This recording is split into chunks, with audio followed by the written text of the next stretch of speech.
semuanya. Semoga hari ini semuanya selalu sehat ya, selalu bahagia dan selalu ceria.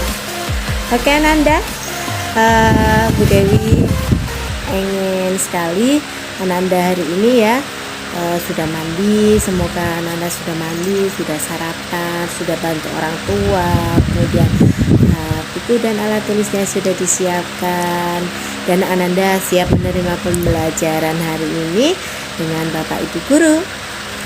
Oke Ananda, kita mulai pembelajaran hari ini ya. Ananda sudah siap? Oke, silakan Ananda saksikan video pembelajaran berikut ini. Hak asasi dan kewajiban asasi manusia dalam perspektif Pancasila. Tepatnya di bagian kedua, yaitu substansi hak asasi manusia dalam Pancasila. Seperti yang sudah kita pelajari di video sebelumnya, hak asasi manusia adalah hak yang secara kodrati melekat dalam diri manusia serta memiliki ciri-ciri khusus. Salah satunya adalah bersifat universal. Bersifat universal berarti hak asasi manusia berlaku untuk setiap orang tanpa membedakan status, suku bangsa, gender, atau perbedaan lainnya. Meskipun begitu, karakteristik penegakan hak asasi manusia berbeda antara negara satu dengan negara lainnya. Hal ini dipengaruhi oleh ideologi, kebudayaan, dan nilai-nilai khas yang dimiliki oleh suatu negara. Contohnya di Indonesia, proses penegakan hak asasi manusia dilakukan berlandaskan kepada ideologi Pancasila. Pancasila menjamin hak asasi manusia melalui nilai-nilai yang terkandung di dalamnya. Nilai-nilai tersebut dapat dikategorikan menjadi 3, yaitu nilai ideal, nilai instrumental, dan nilai praksis. Nilai ideal atau disebut juga dengan nilai dasar adalah nilai yang berkaitan dengan hakikat dari kelima sila Pancasila. Hubungan antara hak asasi dengan nilai ideal Pancasila dapat dijabarkan sebagai berikut. Sila pertama, ketuhanan yang Maha Esa, menjamin hak kemerdekaan untuk memeluk agama, melaksanakan ibadah, serta kewajiban menghormati perbedaan agama dan kepercayaan. Sila kedua, kemanusiaan yang adil dan beradab, menempatkan setiap warga negara pada kedudukan yang sama dalam hukum, termasuk kewajiban dan hak atas jaminan dan pelindungan hukum. Sila ketiga, Persatuan Indonesia, mengamanatkan adanya unsur pemersatu dengan semangat persaudaraan dan menempatkan kepentingan bersama di atas kepentingan pribadi. Sila keempat, kerakyatan yang dipimpin oleh hikmat kebijaksanaan dalam permusyawaratan perwakilan, dicerminkan dalam hak politik di mana warga dapat bermusyawarah secara demokratis tanpa adanya tekanan dan paksaan dari pihak manapun. Dan yang terakhir, sila kelima, keadilan sosial bagi seluruh rakyat Indonesia, dicerminkan dengan mengakui dan melindungi pemanfaatan hak milik perorangan serta memberikan kesempatan seluas-luasnya kepada masyarakat. Selanjutnya, hak asasi manusia dalam nilai instrumental Pancasila. Nilai instrumental merupakan penjabaran dari nilai-nilai dasar Pancasila yang sifatnya lebih khusus. Perwujudan dari nilai ini pada umumnya berbentuk peraturan perundang-undangan. Adapun peraturan perundang-undangan yang menjamin hak asasi manusia adalah sebagai berikut. 1. Undang-Undang Dasar Negara Republik Indonesia tahun 1945 dalam pasal 28A sampai 28J.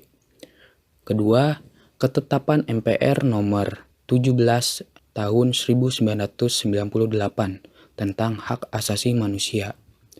Yang ketiga, ketentuan dalam undang-undang organik, diantaranya Undang-Undang nomor 5 tahun 1998 tentang konvensi menentang penyiksaan dan perlakuan atau penghukuman yang kejam, tindak manusiawi, atau merendahkan martabat manusia. Undang-Undang nomor 39 tahun 1999 tentang hak asasi manusia. Undang-Undang nomor 26 tahun 2000 tentang pengadilan hak asasi manusia. Undang-Undang Nomor 11 Tahun 2005 tentang Kovenan Internasional Hak-Hak Sipil dan Politik. Undang-Undang Nomor 12 Tahun 2005 tentang Kovenan Internasional Hak-Hak Ekonomi, Sosial, dan Budaya. Yang keempat, ketentuan dalam Peraturan Pemerintah Pengganti Undang-Undang Nomor 1 Tahun 1999 tentang Pengadilan Hak Asasi Manusia. Yang kelima, ketentuan dalam Peraturan Pemerintah, diantaranya Peraturan Pemerintah Nomor 2 Tahun 2002 tentang tata cara perlindungan terhadap korban dan saksi dalam pelanggaran hak asasi manusia yang berat. Peraturan Pemerintah Nomor 3 Tahun 2002 tentang kompensasi, restitusi, rehabilitasi terhadap korban pelanggaran hak asasi manusia berat. Dan yang terakhir, ketentuan dalam Keputusan Presiden, diantaranya Keputusan Presiden Nomor 50 Tahun 1993 tentang Komisi Nasional Hak Asasi Manusia. Keputusan Presiden Nomor 83 Tahun 1998 tentang pengesahan Konvensi Nomor 87 tentang kebebasan berserikat dan perlindungan untuk berorganisasi. Keputusan Presiden Nomor 31 Tahun 2001 tentang pembentukan Pengadilan HAM pada Pengadilan Negeri Jakarta Pusat, Pengadilan Negeri Surabaya, Pengadilan Negeri Medan, dan Pengadilan Negeri Makassar. Keputusan Presiden Nomor 40 Tahun 2004 tentang Rencana Aksi Nasional Hak Asasi Manusia Indonesia tahun 2004 sampai 2009. Yang terakhir adalah hak asasi manusia dalam nilai praksis Pancasila. Nilai praksis merupakan realisasi nilai instrumental yang akan terwujud apabila nilai tersebut dilaksanakan dalam kehidupan sehari-hari.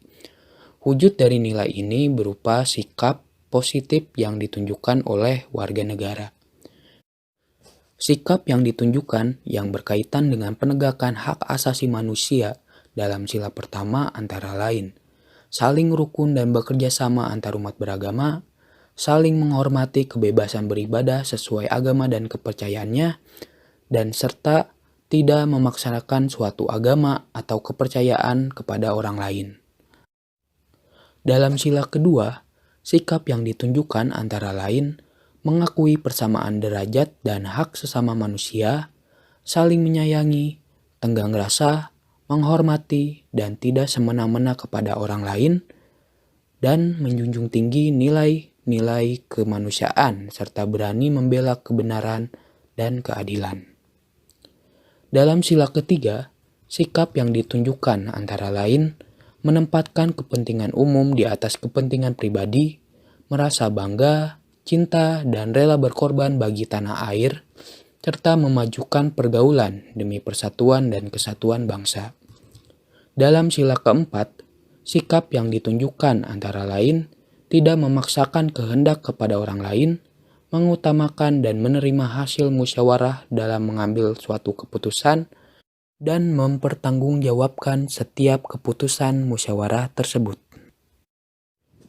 Terakhir, sikap yang ditunjukkan dalam sila kelima antara lain menjaga keseimbangan antara hak dan kewajiban, menghormati setiap hak yang dimiliki orang lain, serta saling menolong dan menghargai antar sesama. Oke Ananda, sudah menyaksikan video pembelajaran dari Bu Dewi hari ini bukan? Jadi Ananda, tugas Ananda hari ini adalah bikin 10 buah pertanyaan atau 10 soal beserta dengan jawabannya terkait dari video pembelajaran yang sudah Ananda saksikan tadi. Kemudian soal atau pekerjaan Ananda tadi silakan difoto lalu dikirim ke drive masing-masing. Kemudian linknya bisa dikirimkan pada form penyerahan tugas yang sudah diberikan Bu Dewi di WAG atau WA Group. Oke Ananda, apabila ada pertanyaan Ananda bisa telepon Bu Dewi di 085